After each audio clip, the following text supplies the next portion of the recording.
ଥିଲେ ଲଣ୍ଡା ଲୁଙ୍ଗା ମୁଁ ତାଙ୍କ ପୁଅ ବାବୁସାନ ମାନ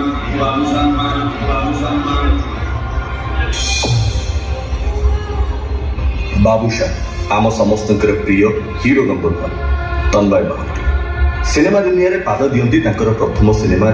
रोमियो द लव बॉय 2009 मसीह यही चलचित्रटी सिनेमा जगत में हलचल सृष्टि कर देता समस्त प्रशंसा कले बहुत बेसी भल पाइबा देले तापर यात्रा निरंतर आगू बढ़ला परे परे तो आखिरे मु दीवाना दीवानी इडियट लफर आखिरे आखिरे लिखु लिखु लिखिली हीरो नंबर 1 सिस्टर श्रीदेवी विद्यारायण दमन माल्यगिरी एवं पावर खाली सेतिक प्राय सबु सिनेमा निजर कंठदान कर बाबूशाह आउ से 10 चलचित्र स्मृति पक्षी हूँ अन्यतम।